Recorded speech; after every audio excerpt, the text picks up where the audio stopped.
What I hope that I've established so far is that learning and knowledge are different. Learning is the ability to change your mind, to reset your position, to look from different points of view, to take things in, to be nimble, to see different solutions to a problem. Knowledge is this bank of stuff that you know, stuff you've memorized, stuff you understand. Now, by expanding our breadth of knowledge, it can help our learning. And the idea of learning is generally assumed to be equivalent to building up knowledge. Now, these two things are related, but they are not the same. And the job of a good student should be the learning, not the knowledge. One reason why our knowledge is tremendously flawed is because most of what we know is wrong. At any given time in history, take any sort of theory or philosophy or system, and chances are it was woefully wrong. And yet, it might be part of people's very common knowledge. One great way that this is illustrated is in Mark Twain's Huckleberry Finn, where you have a character who is deeply, deeply embedded within his society and believes in slavery as God's plan, as something that is just and natural and normal, and that he chooses to take actions that ultimately help a runaway slave, despite the fact that he thinks he's going to hell. It's a really good example of knowledge being wrong, but of course there are tons of other ones. The solar-centric view of the world is pretty new. We used to have this idea that the sun goes around the earth, and the moon goes around the earth, and the planets and the stars, and that the earth is the center of the world, much like we're the center of our own little worlds. But as wrong as that theory was, when Copernicus came around with his theory that the sun was in the center of things, I mean, he was wrong too. It wasn't in the center of the galaxy. It wasn't in the center of the universe. The sun did not go around, the earth did not go around the sun in a perfect circle. All sorts of things about his idea was wrong. And this gets polished a little bit. Galileo has a different version of it. Meanwhile, this was sort of common knowledge in Persia. This was common knowledge in India. This was common knowledge in the Americas. And just the Europeans who were behind in that instance. But still, you have this base of knowledge that gets refined and polished and approached in different ways, but is mostly wrong. Look at doctors. Doctors have been around in the Western sense for about 1,000 years. Anything before then that could be considered doctoring was pretty darn closely related to witchcraft, and in some cases within the last 1,000 years, witchcraft is a little more on than actual doctoring. But as far as medical professionals go, it had been around for about 1,000 years, and for most of that history, it was woefully inadequate. What I mean by woefully inadequate is that it would increase your chances of dying to go to a doctor. That becoming ill or having some injury, you were better off just staying the hell away from any sort of doctor. And that tide turned in the early 20th century. I believe it was 1912 or 1914 when all of a sudden medical science had advanced enough to actually make it a better prospect for survival to go to a doctor than to avoid a doctor. This is a profession that fished around for nearly 1,000 years before it found the right way to go. I mean, how was it allowed to keep acting? How was it granted any sort of authority at all? How did doctors stay in practice? It took nearly 1,000 years of learning before people were better at keeping people alive than accidentally killing them, mostly through our knowledge about germs, but of course, plenty of other terrifying practices that went on throughout history. That could be an entire lecture by itself. We're limited by our senses. Our senses bring the world in. Our brains then wrangle what the senses are bringing in. They filter things out. They let things through as they see fit. Different people have different filters set to different sensitivities. And hopefully residing over this brain is your mind. And your mind is that polished part of yourself that oversees these operations, that oversees thinking and oversees feeling and understands what you're going through, hopefully to be a very changing experience from moment to moment. Now, we let this take control of us at different levels, and we take control of it at different levels, and we are variously good or bad at it. But the point that I want to make here is that our view of the brain as this one sort of information gathering computer wherein all of our memory and knowledge is stored and wherein is collected the outside world and processed is entirely wrong. Our brain is a much more modular thing that's grown up over different thousands of years in different times and stages of development and evolution.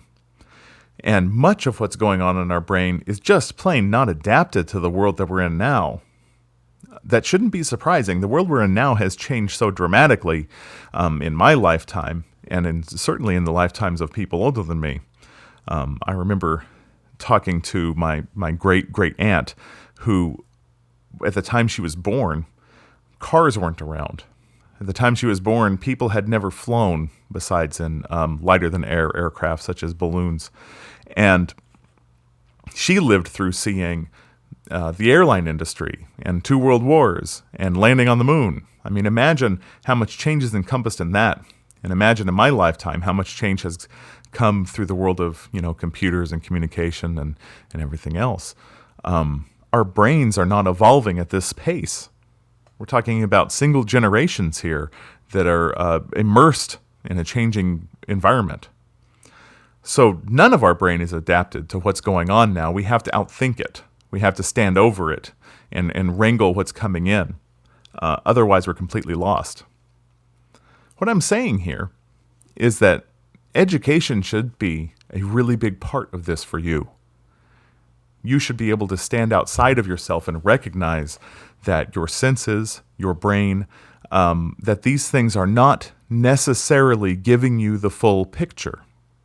When you hear people say something like, use your brain, or it's just common sense. Well, this is really, really dangerous territory to be in.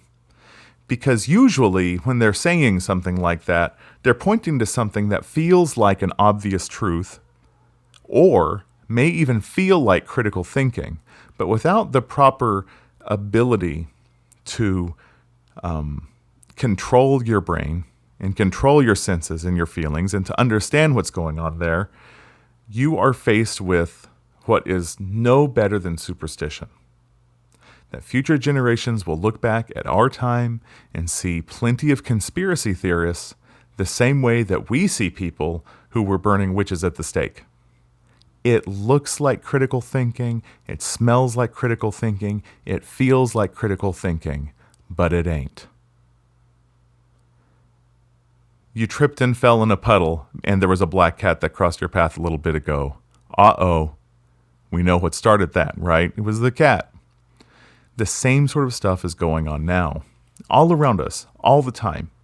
And people are constantly chalking it up to using their brain, to thinking. And that's rarely what's going on. For example, if you just trust your brain, spiders are terrifying. Spiders are absolutely terrifying. You see a spider, it gets on you, and oh my God, you just want to jump out of your skin. But we should know by now, I'm 42, and I have dealt with spiders my entire life. I've lived with spiders around me. They've gotten on me. Even the bad ones have been on me. And I've never been hurt. I've never been harmed. Now, nothing is keeping me completely safe from this, but we're a heck of a lot safer than our body feels like we are, because our brain, the part of the brain that is telling me to be afraid of spiders, was developed a long, long time ago when people very well should have been afraid of spiders, because you'd get a spider bite, it might get infected, it might get gangrenous, and you could die.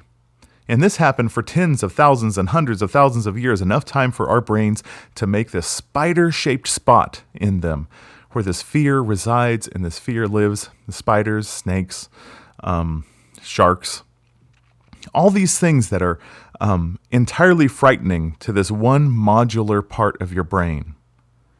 But you have to overcome that. You have to be able to step outside of that and say, well, I'm nourished enough and there's antibiotics and I've got a snake bite kit or whatever it is. You know that you're not in any real danger here. Statistically speaking, like, okay, you heard of a guy who was killed by a shark, sure.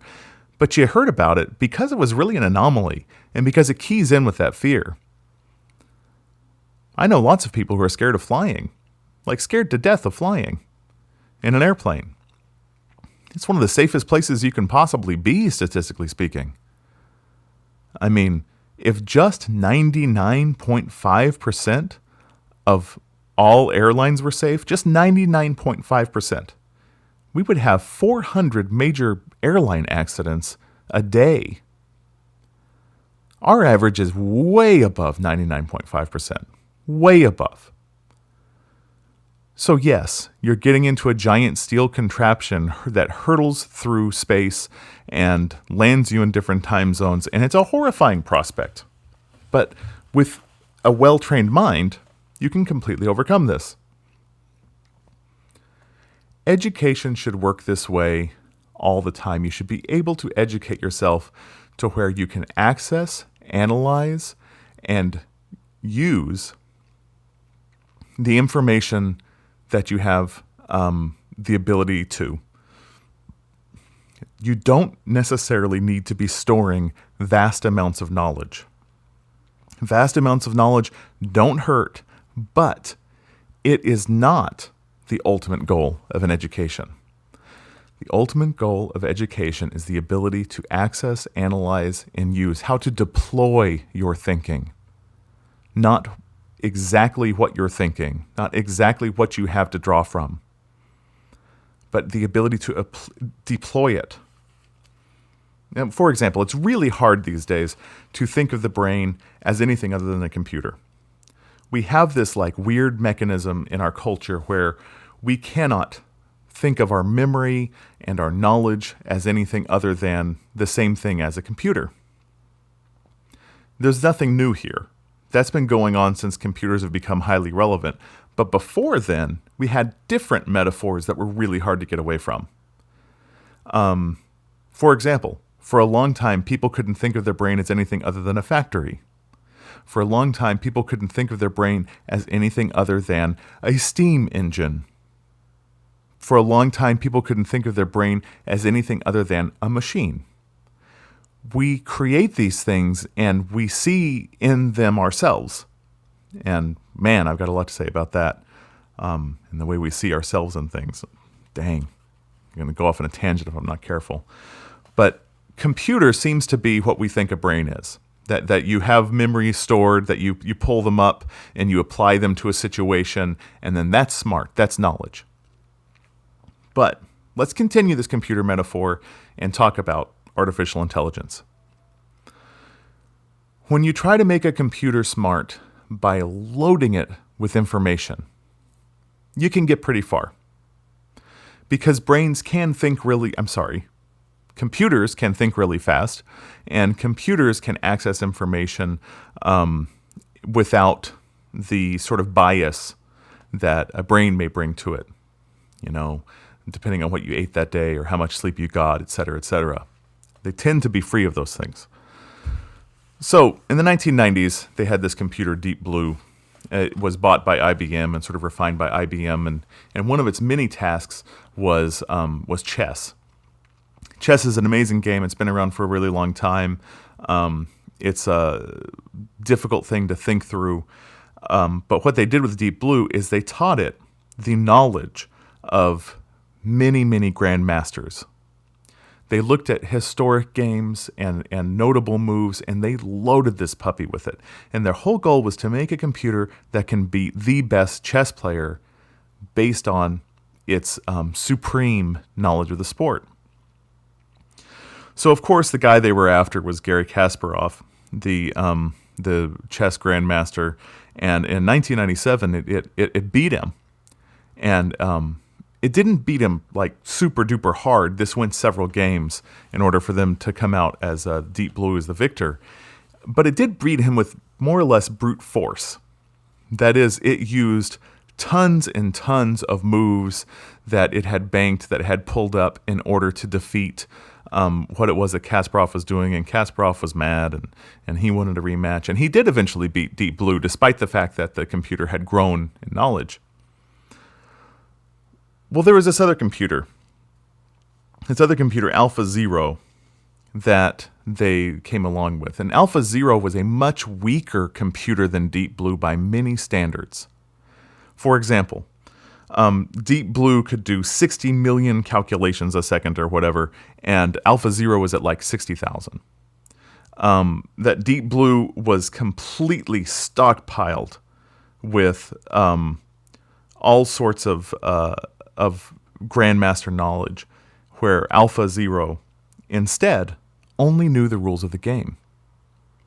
They taught the rules of chess to this computer, but it was a learning computer. This was a computer that could learn from its mistakes. This is a neural network computer that's supposed to work much more like a brain than a computer does. So what they did is they taught it the rules of chess, and then they set it up so it was playing against itself like it was in a Matthew Broderick movie from the 80s. And it played against itself for about 4 hours. Really, really fast games. But it played against itself for about 4 hours. And it taught itself winning strategies from playing against itself.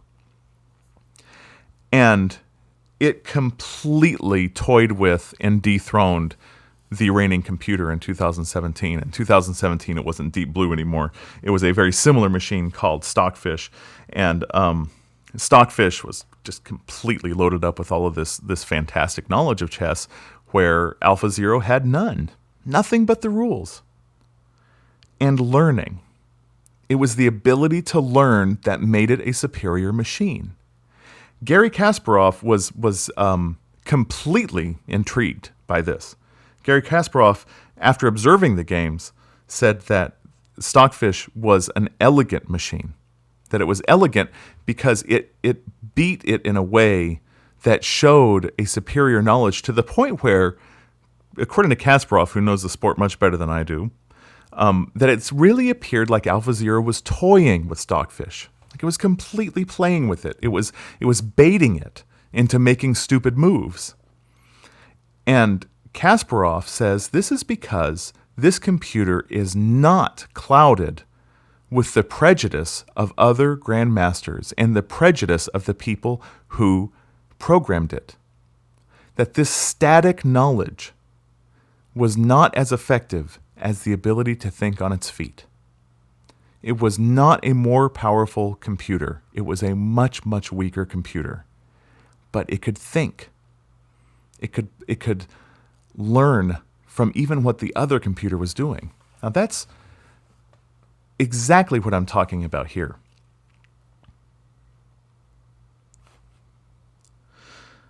There's a lot of real game changers in the deep histories of education. They all sort of came up around the same time around the world. And the three that I want to talk about real quickly, again, we're going to hit you with Socrates but also Confucius and Lao Tzu. In Socrates, there's this very charming story about Socrates, wherein the Oracle at Delphi calls Socrates the wisest person in Athens.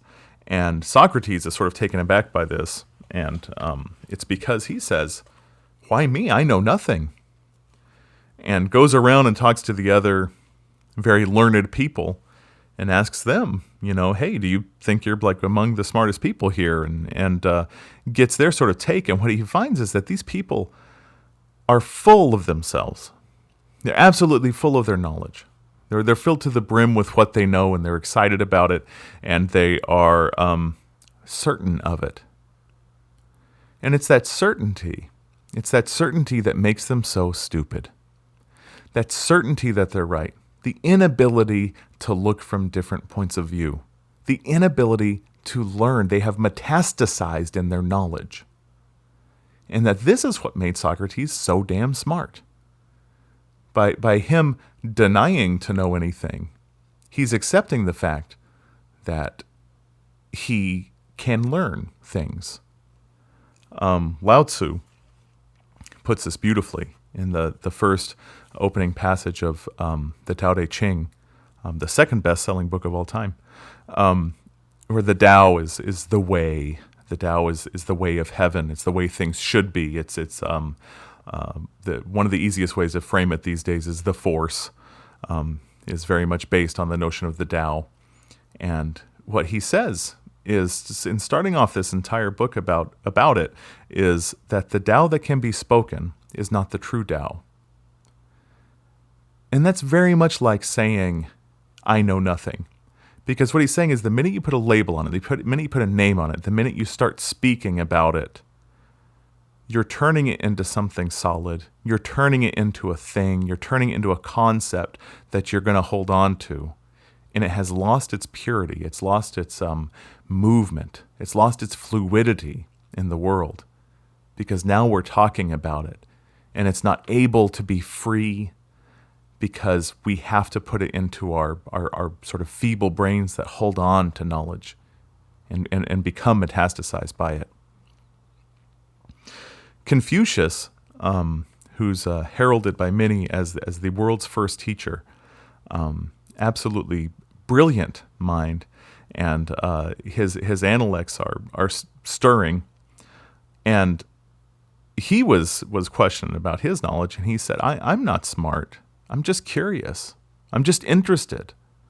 I'm just looking at what everything else is around me. This isn't me being smart. This is me being interested. That is so different. That's so alpha zero of him. The first time I was introduced to this was actually in a martial arts class when I was a teenager. And my sensei said, you got to have a white belt mentality. And I thought that sounded like he was somehow insulting us, this idea that we have to have a white belt mentality. I mean, when you think about the hierarchy of belts and somebody says that, perhaps you have a white belt mentality, it makes you sound like you're stupid, you're unpracticed, you don't know anything. And so I asked him to elaborate because that's how I am as a student. I'm like, whoa, pump the brakes. What do you mean? And he says, I love teaching white belts. White belts come in here and they don't pretend to know things. They're all learning. They absorb it. They question it. They practice it. Black belts are a drag, man. Black belts come in here, they think they know everything. And you try to teach them something new, they'd rather just rely back on what they're comfortable with. So this is a real key to being an able learner. Not just now, not just when you're in school, not just when you're growing up, say, but in life. To hold on to this idea of the white belt mentality, of not falling back on what it is you know so much. Because that is going to hold you back from any further growth. Now, if you think you're perfect, by all means, stop learning now. Plenty of people do. Plenty of people rely on what they think they know right now because it makes so much damn sense to them. They're not interested in delving deeper because what the brain does that's so powerful in our perception is it recognizes patterns. It sees patterns in things. Some of the earliest, pattern making is the behaviors of animals that you hunt. It's the cause and effect of plants that you can eat. As survival became more and more possible for people, though, there were other things. Picking up rocks that look like faces. It's a type of pattern making. Making marks on a cave wall that represent something other than a mark on a cave wall. This is all sort of amazing stuff. It's really, really rare to find a person who can draw a picture that's convincing enough to trick a dog right off the bat. It's a totally different kind of perception. And people are very ingrained in this. And dogs make their own patterns out of what they see. They have their own sense of cause and effect, of course. But the pattern-making part of our brain is so powerful that we see it everywhere. We see a man in the moon or a woman in the moon. We see faces in our toast, right? We see it everywhere. Faces is a very common one. This is thanks to things like mirror neurons, where we're just sort of pre-programmed to find these things. When you put camouflage on your face, you're going into combat. It's not about making your appearance very dark to blend in with the darkness, or necessarily green to blend in with the jungle or what have you. It's about disrupting the pattern of your face. You have to disrupt it in a way so that the glancing around you does not bring it to light. Because we are so keyed in on this. But we see patterns everywhere. And it is so easy to look at some sort of situation and point out these different elements of a conspiracy. I'm constantly disturbed at how many of my students believe conspiracy theories about, say, 9/11. Now, listen, I wasn't there at 9/11, and I'm relying on what I've learned from journalists and whatnot, and we all know this is touchy these days, right?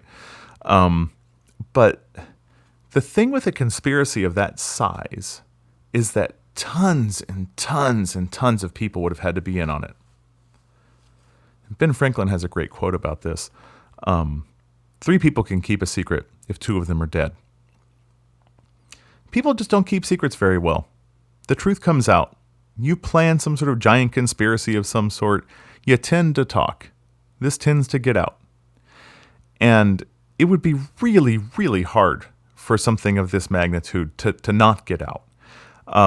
Just for example, Watergate. 5 people knew about Watergate. They couldn't keep their mouths shut. It came out. Even more amazingly, Monica Lewinsky and Bill Clinton. 2 people knew about this. Monica Lewinsky and Bill Clinton. That got out. It is really hard to keep a conspiracy going.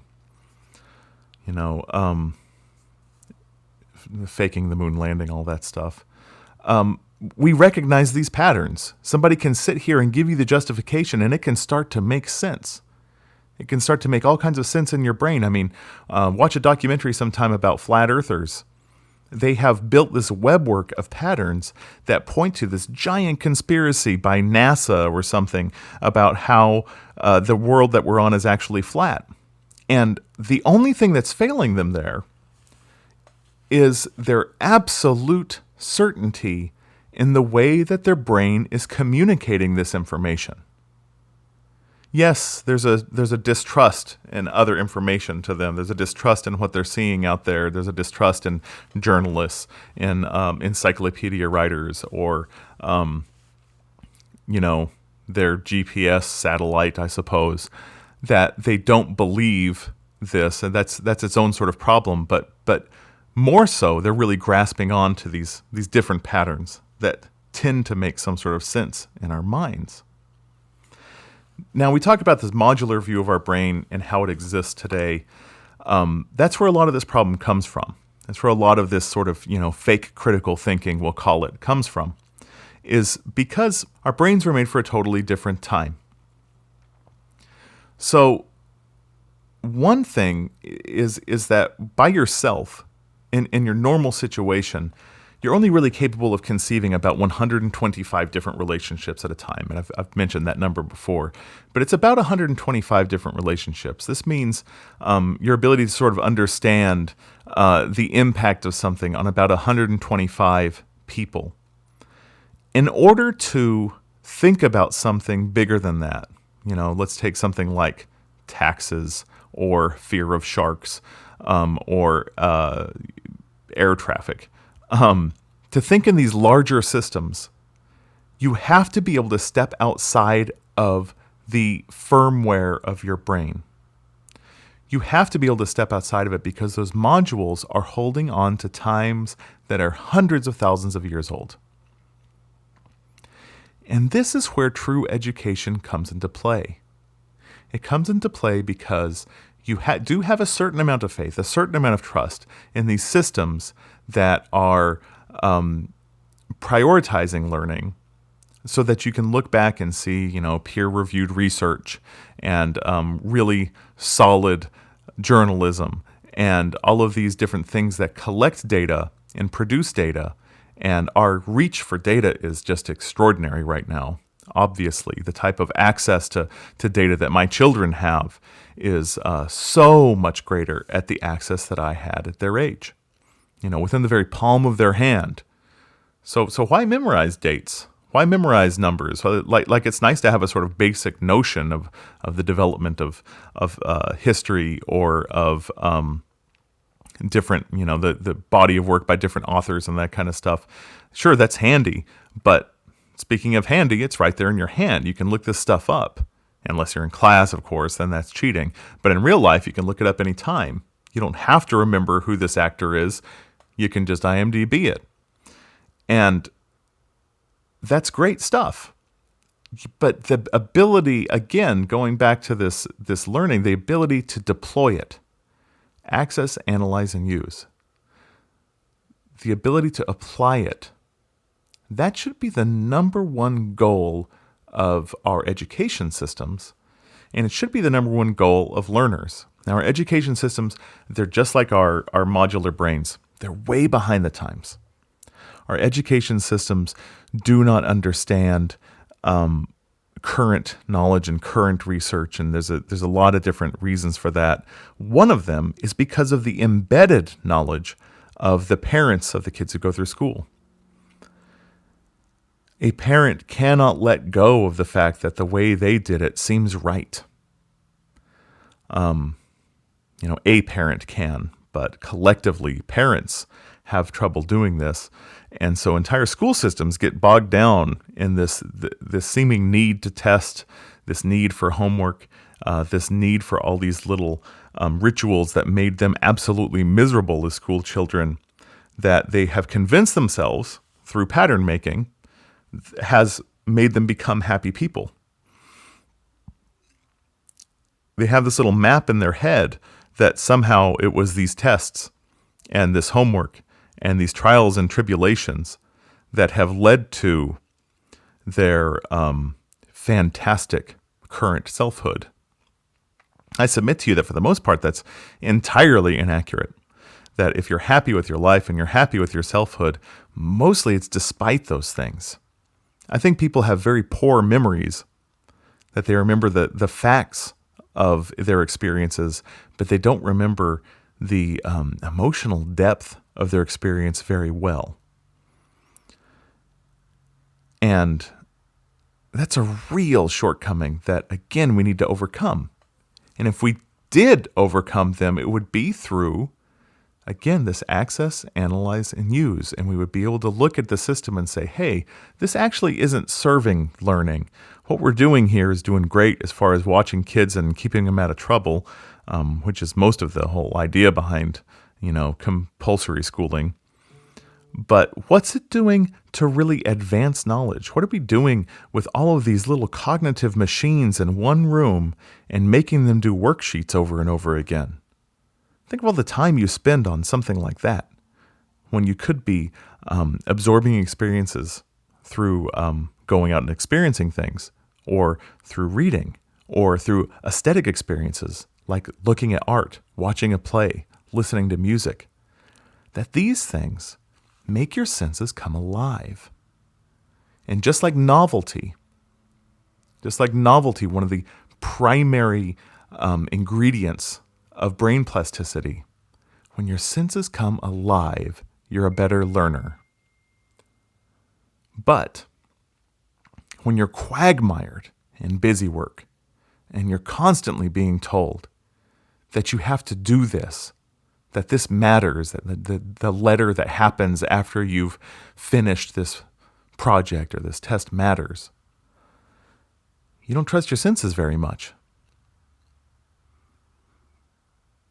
But later on in life, the further you get from something, the more it makes sense that it could have only have been that way, that was the one way it could have gone, that this was the right way, because that's how things ended up. And we get this sense of destiny out of it, this sense of certainty. And that certainty is really yourself metastasizing, anchoring on something unchangeable, because we resist a world of change. We resist a world of cause and effect. And if we can trust that, we trust that certainty within us, it is so comforting.